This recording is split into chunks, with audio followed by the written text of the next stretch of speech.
The sun was falling low over the jagged ridges of the desert, painting the sky in strokes of rust and gold. The Apache camp, ringed by cottonwoods and the last shadows of the mesas, stirred with the usual rhythms of evening children darting. Between lodges, dogs barking at one another, the aroma of roasted venison carrying through the air. For a people who lived each day with the wind at their back and vigilance in their bones, dusk was not only a time of rest but of watchfulness. It was then, as the flames were being coaxed to life, that the stranger appeared. She came stumbling. From the brush, thin as a sapling in drought. Her clothes were little more than rags, threadbare and torn, clinging to her body like strips of cloth that had fought too many storms.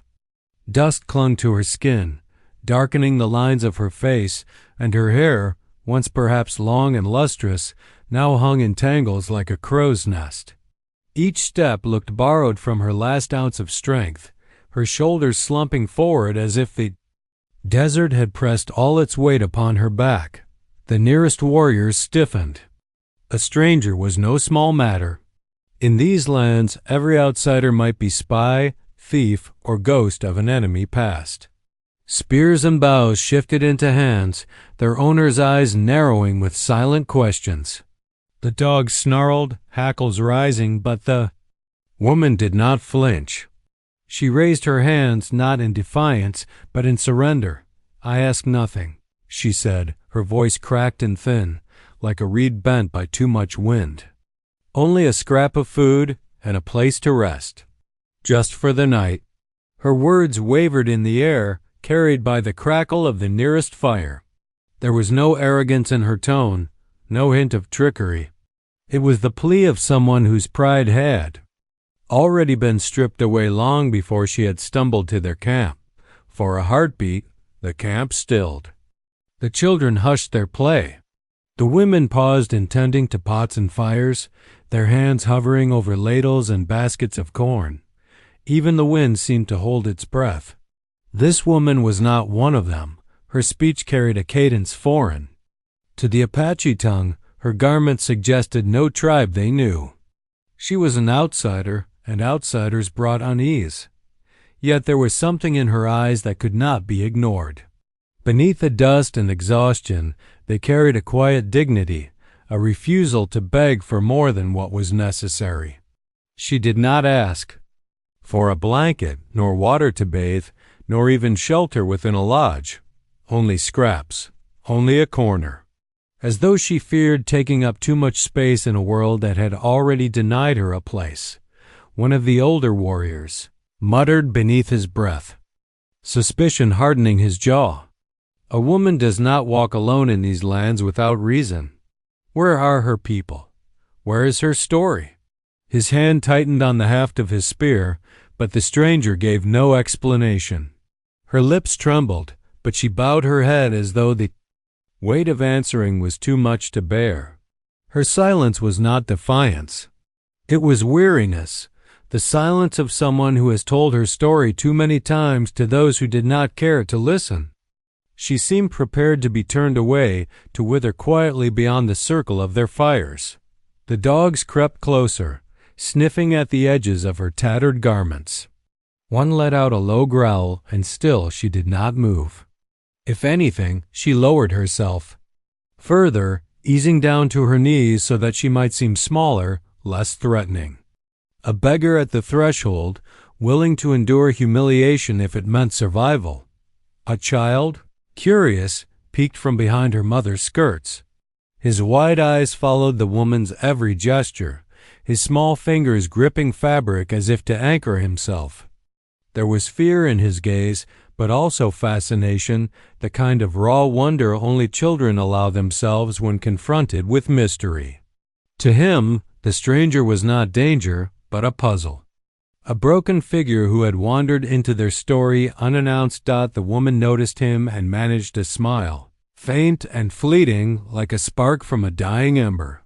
For the briefest moment, that smile softened her face, reminding those who watched that beneath the dust and rags there had once been a woman of grace, perhaps even beauty. Then the smile was gone, replaced by the hollow look of someone braced for rejection. The murmurs in the camp grew louder, a current of suspicion and pity mingling. No one knew yet whether this ragged stranger was blessing, burden, or curse. But all could see that she was at the edge of breaking. She did not beg loudly, did not cry or wail. She simply knelt there, hands folded in her lap, awaiting judgment from those who held the fire and food. And so the first night began with a stranger at the fire, asking for nothing but scraps and a corner to sleep, unaware that her plea would ignite a bond destined to change not only her fate, but the heart of a child who would soon call her Mama. The stranger's plea had fallen into the fire-lit hush, and for a moment no one moved. The Apache camp, usually full of the crackle of laughter and the murmur of evening tasks, seemed bound by invisible cords of caution. All eyes turned to the chief. His was the voice that would weigh the woman's fate. He sat a little apart, close to the largest fire, his profile carved in shadow and flame. His shoulders were broad, his braids touched with gray, his face a map of sun and wind. To his people, he was not only a leader, but the keeper of their safety, the judge who decided who belonged and who did not. And he had learned, through years of war and loss, that mercy could be as dangerous as cruelty. The woman's ragged form drew his gaze. She was thin, but not sickly, hungry, but not broken. He could see it in the way she held her spine stooped with weariness, yes, but still upright. Not the posture of someone truly defeated. His instincts whispered that she carried a story too heavy for her shoulders alone. But was that story poison? Or salvation? Around him, voices began to stir. She could be a scout, muttered one warrior, his hand resting on his knife. The enemy sometimes sends women to draw pity. Tonight she begs for food, tomorrow she brings soldiers to our gates. Another, younger man shook his head. Look at her. She has no weapon, no horse, not even shoes worthy of travel. If she is a spy, she is the poorest one ever sent. The elder women gathered near their pots of maize and venison, whispering in their tongue. Compassion battled with caution in their words. They knew the face of hunger well.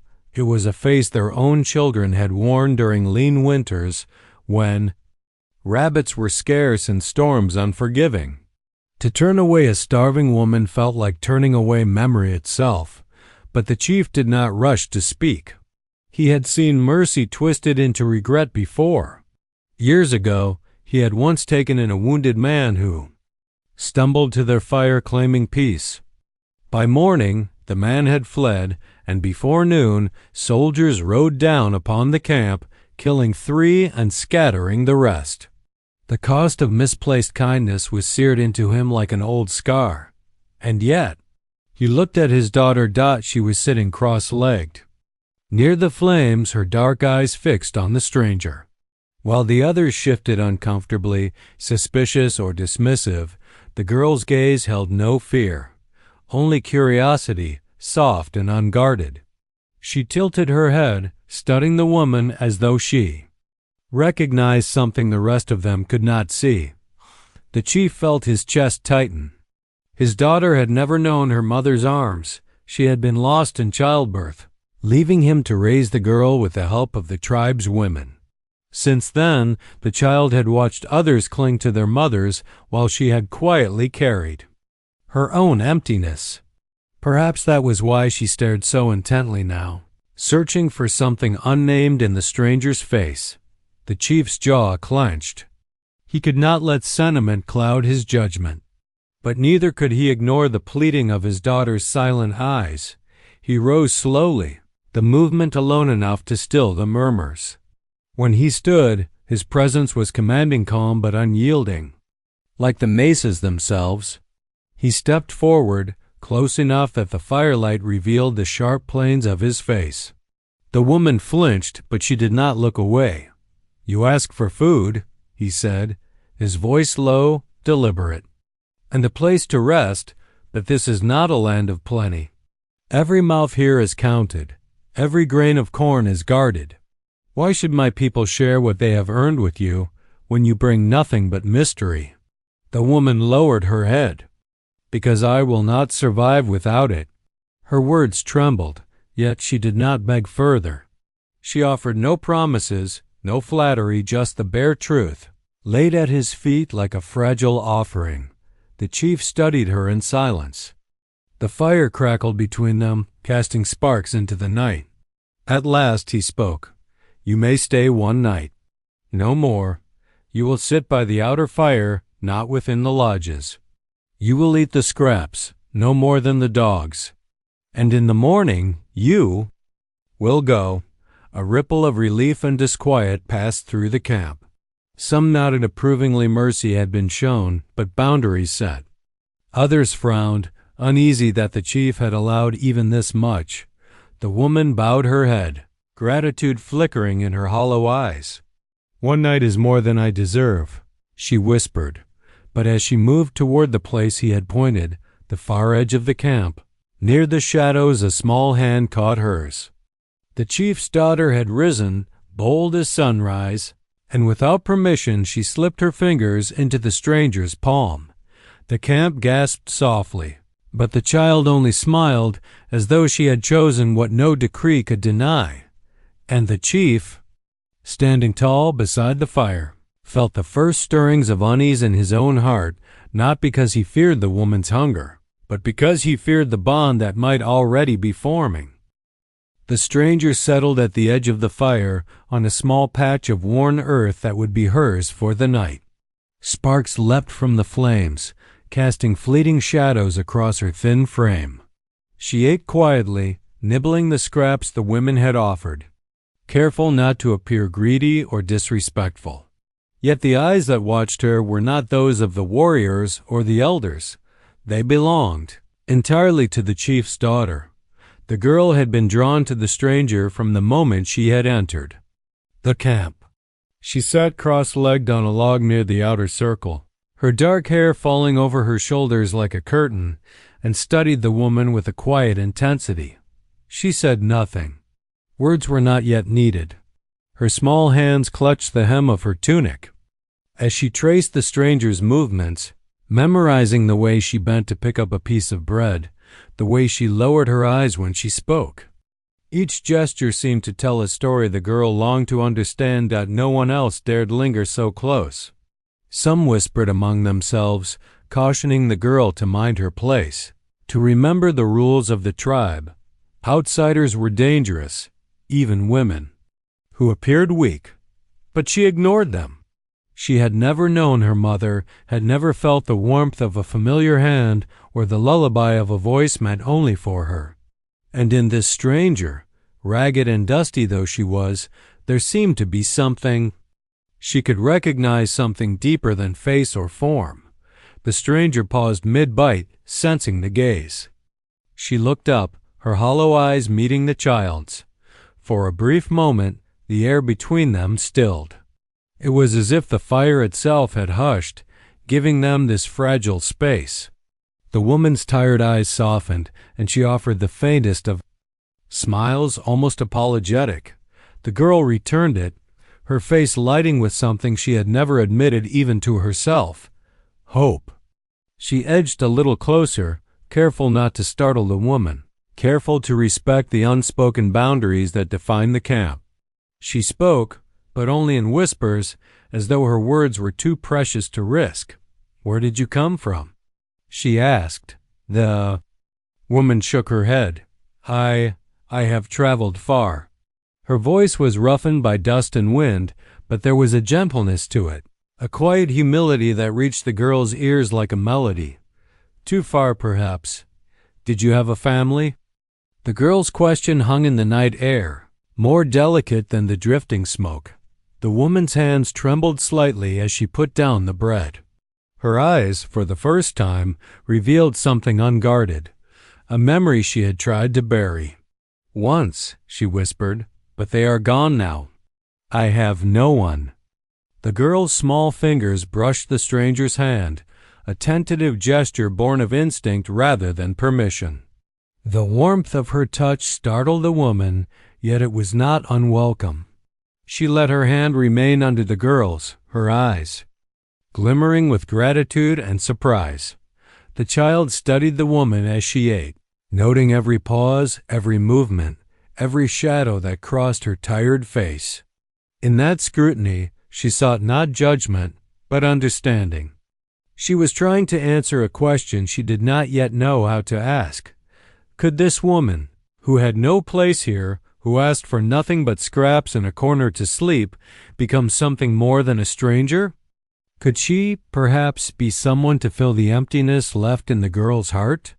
Hours passed, and the camp settled into the rhythm of night.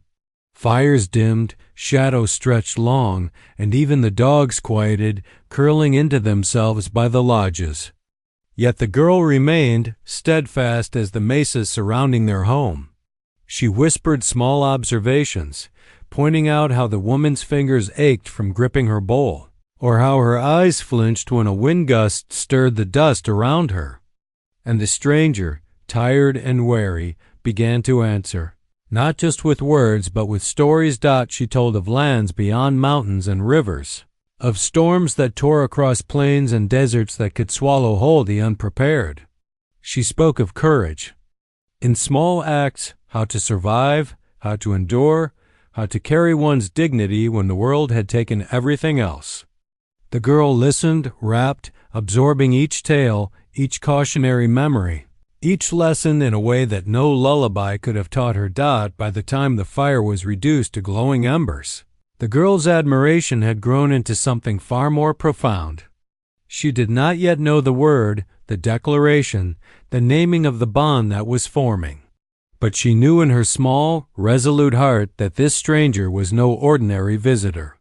This woman was special, someone who could become part of her story, someone whose presence might fill the hollow spaces she had carried since birth.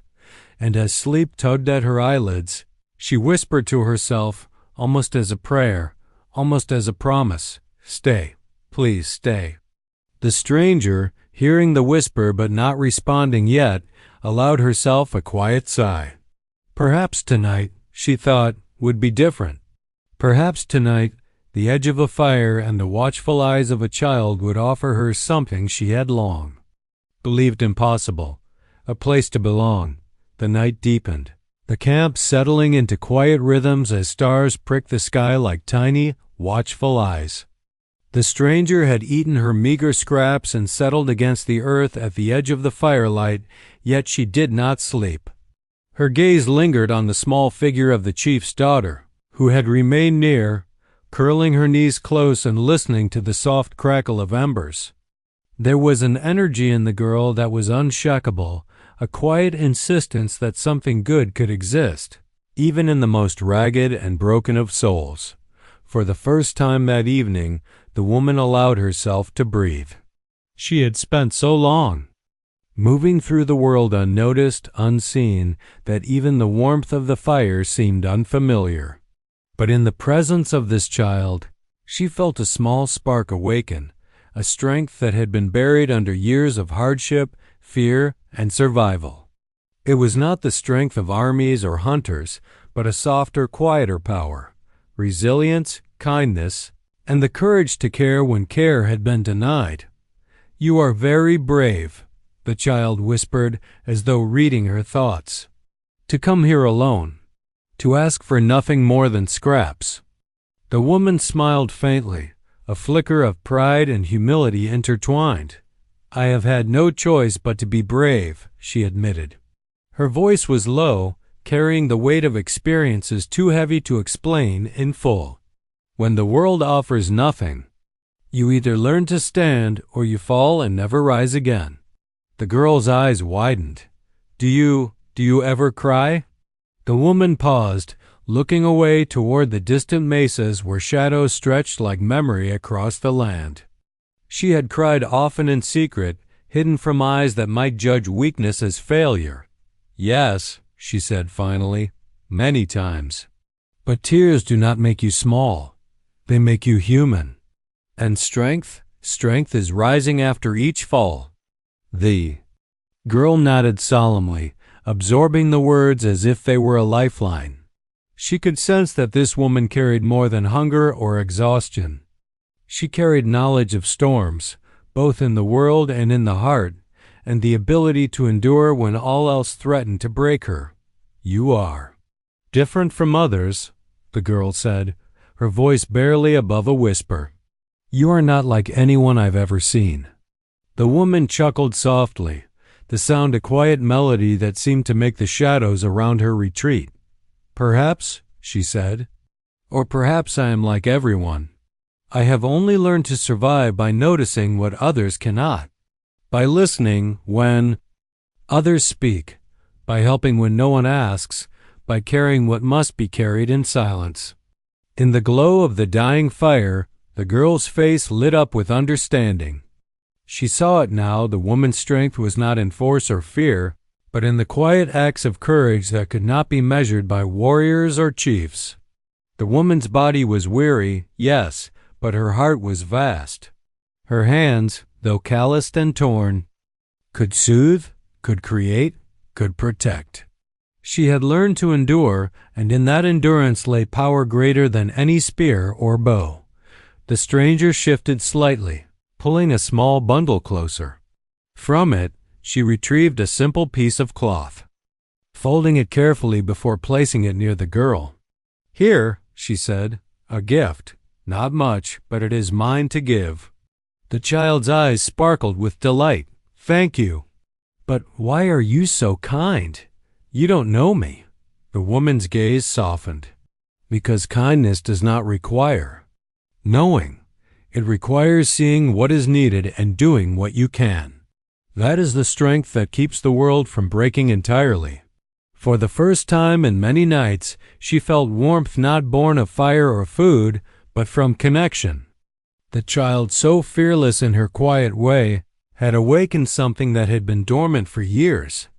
The knowledge that she could matter to someone, that her presence could be more than a shadow moving through the world. The camp slept, unaware of the small bond forming near the outer fire. Two lives, shaped by hardship and solitude, had found each other in the simplest of gestures, a shared space, a scrap of food, a quiet conversation. And though the woman's journey had been one of survival, she realized now that true strength was not in enduring alone, it was in allowing oneself to be seen, to be needed, to care. By the time the embers cooled into glowing ash, the girl had curled against her blanket, sleep finally claiming her. The woman remained awake a little longer, her gaze on the child, her heart silently vowing to protect this fragile life. In the quiet of the night, she understood something essential. Strength could be quiet, unnoticed, and yet it could change everything. And for the first time since she had entered the camp, the stranger felt that maybe, just maybe, she had found a reason to stay. The first hints of light crept over the mesas, spilling into the camp in pale streaks of pink and gold. The fire that had been tended through the night had burned down to embers, sending up the last wisps of smoke that twisted and vanished into the cool morning air. For the stranger, the approaching dawn carried a weight heavier than any she had known since she first entered the camp.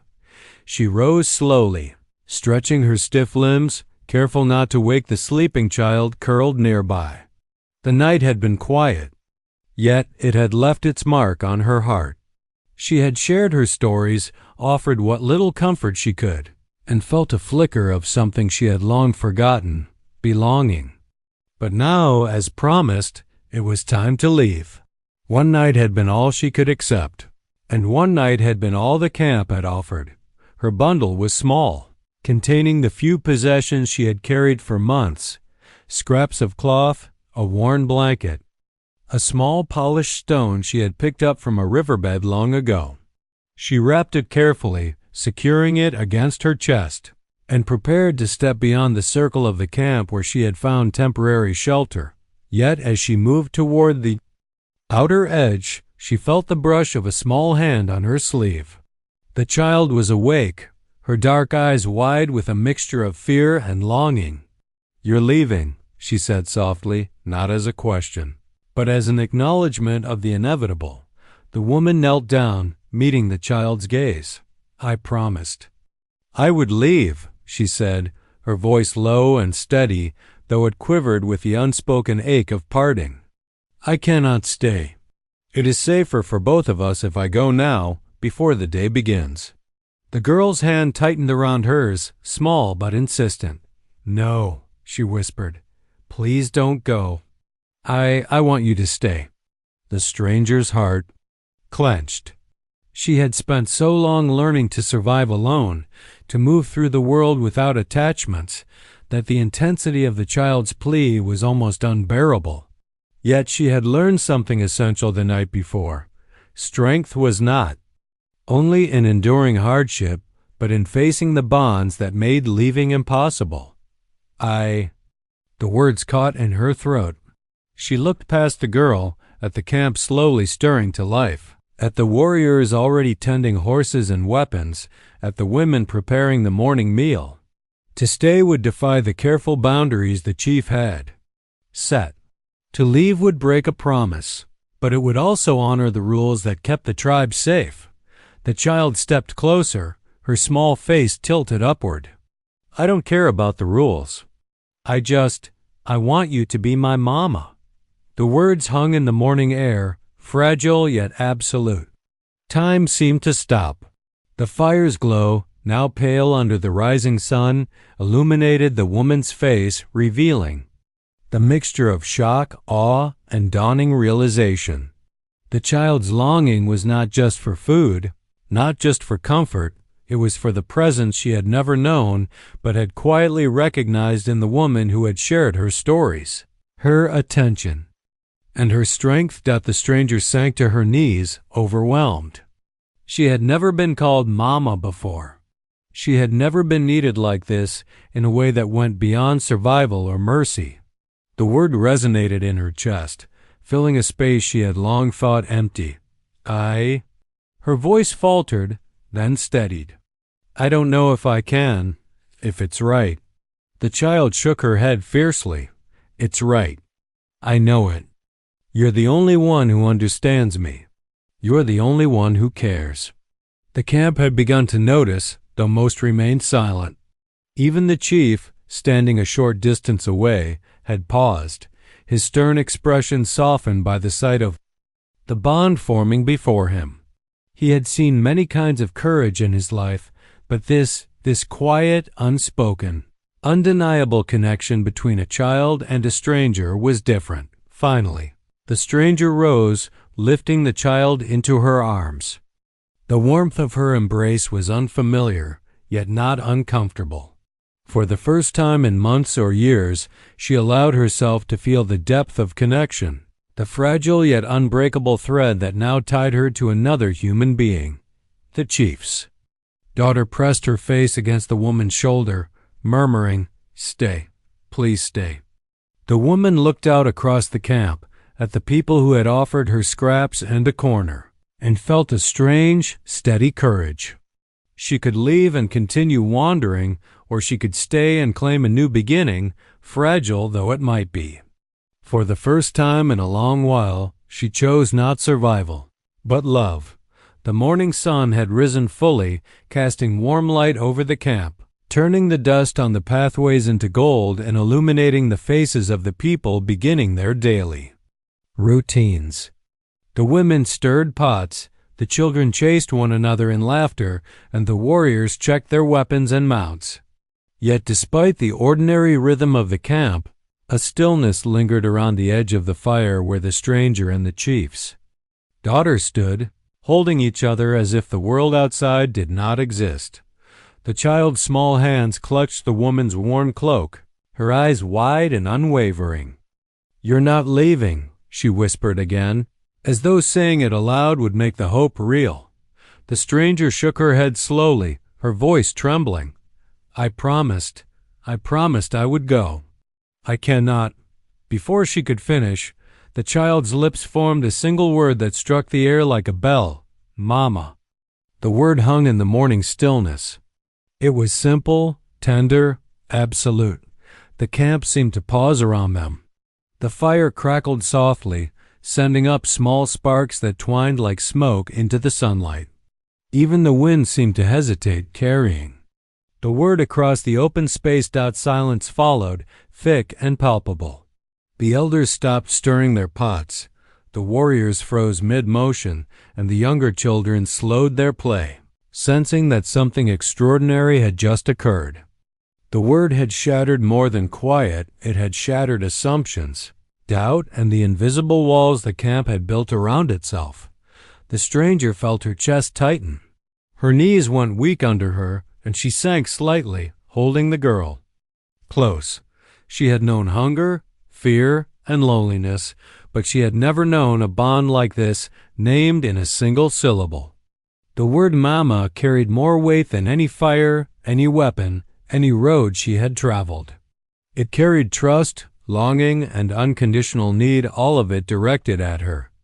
The chief, who had watched silently from a distance, stepped forward. His eyes were fixed on the child and the woman, and for the first time in many years, he allowed himself to feel a mixture of awe and uncertainty. He had seen births and deaths, victories and losses, but he had never seen a child's claim, spoken so simply and yet so profoundly, change the course of a life before it had even begun. Murmurs rippled through the camp. Some whispered disbelief. Who is she to be called that? Others softened, seeing the truth in the child's gaze and the woman's quiet tears. A few nodded, as though they had always known, at some deep instinctive level, that the woman belonged here. The stranger lifted her head, her eyes meeting the chief's. There was humility, yes, but also a new strength shining through her weary form. She had arrived at the camp asking only for scraps and a corner to sleep, but this child's words so simple, so honest had transformed her. She realized that the life she had carried on her own, the endless wandering and survival, could now become something different, something shared, something real. Her voice faltered, breaking under the weight of what she felt but could not fully express. I don't know if I am worthy. The child's hands cupped her face. You are, Mama. You are everything I have been waiting for. The chief's gaze softened. His daughter had made the choice before he could, before the tribe could. The authority he had carried for decades, the responsibility to judge, to weigh, to protect, felt suddenly different. There was no judgment needed here. The child's intuition, pure and unclouded, had named what the tribe could not yet put into words, one by one. The elders nodded quietly, acknowledging the truth they had witnessed but could not force with decree. The warriors lowered their weapons, some offering faint smiles. Even the women, busy with morning tasks, paused to glance at the pair, seeing not a stranger and a child, but a beginning of something sacred. The stranger exhaled slowly, tears sliding down her dust-streaked cheeks. For the first time in years, she allowed herself to hope. She had come seeking only survival, yet here, under the rising sun and the watchful gaze of a child, she felt the possibility of home. The child rested her head against the woman's shoulder, whispering softly, I will stay with you, Mama, forever. And in that moment, the word hung between them like a promise. It was not merely a plea, not merely a declaration, it was the bridge between loneliness and belonging, between fear and courage, between wandering and staying. The camp slowly returned to its rhythm, but the energy of that word remained. A single syllable, spoken by a small voice with unwavering conviction, had changed everything. The stranger, who had arrived only for scraps in a corner, now understood that she had found far more, a family, a purpose, and a place she never thought she would claim. And the child, watching the tears glimmer in the woman's eyes, smiled quietly. The fire might die, the sun might rise, but this word, this bond, would endure. The camp had fallen into a quiet bustle after the morning's extraordinary moment. Fires were stoked anew, the scent of cooking meat and corn filled the air, and the children resumed their playful chase around the lodges. Yet a new tension lingered. beneath the ordinary rhythm and unspoken question, what should be done about the woman who had entered their camp so humbly, asking only for scraps, and had now been named Mama by the chief's daughter?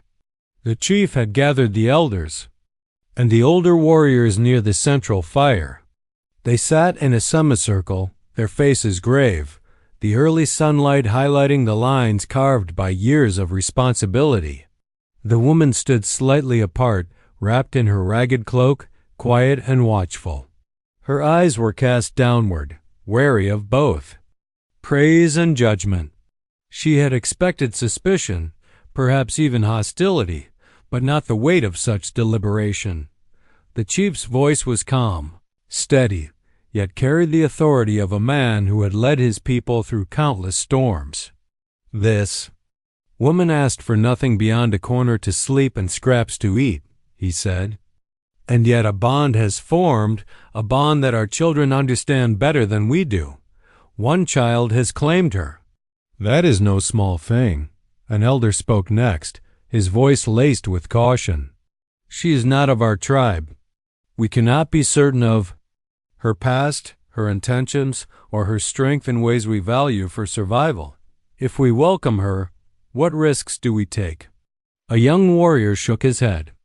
She has no horse, no weapon, no means to harm or help us materially. Her presence is fragile, and yet she has not asked to harm us. She has given us nothing but stories and kindness, which is rare. Another elder, a woman with silver-streaked braids, leaned forward, her eyes softening. I have watched her with the child. She does not simply feed the body. She nourishes the spirit. She teaches, protects, and comforts. Our people have been wandering for many years, and yet sometimes the smallest acts of care carry the most. Wait, can we deny this? The chief remained silent for a moment, letting the words sink into the circle. He studied the woman closely. There was humility in her posture, yes, but also strength, an inner fortitude not easily broken. She had survived the harshest roads, and yet she had offered herself entirely to a child who had claimed her with a single word. That courage, though different from the warrior's courage in battle, was no less real. Finally, he spoke. Our people judge strength by what one can endure. She has endured alone, and yet she has not hardened her heart. She has given to a child without asking for anything in return. That is strength worthy of respect. A murmur of agreement passed through the circle. The decision was not unanimous. Some still hesitated, but the tide was turning. The camp, which had watched quietly from the edges, sensed a shift. The woman's fate, once precarious, was now being woven into the life of the tribe itself. The chief gestured toward the child, who had been standing quietly beside him. This child has chosen, and in the ways that matter most, we recognize her wisdom. The stranger may stay, not as one who asks, but as one who belongs. The woman felt her knees weaken slightly. Belonging. She had heard the word before, but never directed at her. The chief's daughter, sensing her hesitation, reached up and grasped her hand. You belong, Mama, she said softly. Tears pricked the woman's eyes. She had asked for scraps in the corner, expecting nothing more than a temporary respite. And now, the people who had once looked at her with suspicion were offering something far greater: acceptance, recognition, and a place in a family she had never dared to hope for. The elders nodded one by one, and the warriors offered small bows or murmurs of acknowledgement. Even the children who had watched from a distance began to approach, curious and excited, sensing the new energy in the camp. The woman knelt, gathering the child into her arms once more, feeling the warmth of connection, the deep pulse of belonging. The chief spoke last, his voice steady and final. Let it be known, this woman is part of our people. Not by law, not by force, but by the bond she shares with our child and the strength she has shown. She may stay, and in doing so, she strengthens us all. A wave of quiet approval moved through the camp. The woman's heart, so long guarded and battered by solitude, opened fully in that moment. The corner she had claimed for herself, once mere scraps and a patch of earth, now felt like home. And as the child rested against her shoulder, whispering her thanks again and again, the woman realized that life could indeed begin anew. Even after years of wandering, loss, and fear, she had entered the camp as a stranger. Now she was family. The sun had climbed high over the mesas, casting long shadows across the camp, but the warmth of its light seemed to echo the warmth now growing in the stranger's heart. Where once she had knelt on the cold, dusty earth, asking only for scraps and a corner to sleep, she now stood fully among the people, fully present, fully part of their lives. The transformation had not come suddenly. It had been built moment by moment, in small acts of kindness, gentle stories, quiet attention, but now it was undeniable that the child, who had named her Mama and claimed her with such courage, laughed. As she chased the younger children near the lodges, her voice rang clear and free, unburdened by the loneliness she had carried for so long. And every laugh, every smile, was a reminder to the woman that her place in this camp was no longer borrowed, it was earned, and it was real. The chief had granted his approval, but it was the people themselves who made her feel truly at home. Women approached her in quiet conversations, offering herbs and lessons in preparing food for the winter. Warriors, once wary, nodded in acknowledgment of her strength, not the strength of the body, but the quiet resilience and wisdom she carried. Even the dogs, previously hesitant, now curled near her when she sat, sensing the gentle authority. She wielded not through fear, but through care. The woman had learned to move through the world with caution, but here, caution was no longer necessary. She could plant herself beside the fire, speak to the child without fear, and even laugh a sound she had long forgotten she possessed. The patch of ground that had seemed so small, a mere corner at the edge of the camp, had expanded into a space of safety, love, and belonging. It had become a home. One evening, as the sun dipped low and the firelight flickered across the circle of lodges, the stranger and the child sat together outside their new dwelling. The child rested her head on her mother's shoulder, her small hand tracing patterns across the worn fabric of the woman's cloak. "Do you remember when you first came?" the child asked, her voice soft. "You asked for scraps and a corner to sleep, and now we have more than that," the woman said, her voice thick with emotion. "We have each other, and this is what I never thought I could have again." The child's eyes glimmered in the firelight. "You're my mama, and you're part of all of us now. You don't have to leave, not ever." The woman hugged her tightly, feeling the pulse of life, of trust, of connection between them. She had wandered through deserts and storms, through nights of hunger and fear, never knowing where she would lay her head. Now she had warmth, laughter, and the quiet assurance that she belonged. It was more than she had ever hoped for, and it was enough. The camp itself had shifted in subtle ways. Stories of the woman spread among the people, tales of her courage, her gentle wisdom, her uncanny ability to comfort the lost and the weary. She was no longer a stranger at the edge of the fire. She was a mother, a teacher, a healer of small hearts and weary spirits alike. Even the chief, whose gaze had once been measured and wary, now regarded her with respect. He had witnessed her patience, her strength, and the way she had embraced the child without hesitation. In her presence, the camp felt more complete, as though a missing piece of their collective heart had finally returned. And at night, when the fire burned low and the children had been lulled to sleep, the woman would sit in her corner of the camp, not alone, not forgotten, not just a stranger surviving the world, but surrounded by those who had claimed her as part of their family. She would feel the rhythms of the camp, the steady heartbeat of belonging, and she would know, with unshakable certainty, that she was home. The scraps she had once begged for had transformed into abundance of spirit. The corner she had thought temporary had become a sanctuary, and the word Mama, once a fragile hope, now rang true in the camp, shaping the lives of both mother and child in ways neither could have imagined. The woman had come seeking nothing, yet she had found everything: a family, a place to stay, a purpose, and a heart that would never let her go. And in the quiet of the night, as the fire smoldered and the desert whispered around them, she smiled, finally at peace, knowing that the corner she had claimed in desperation had become a home she would never leave.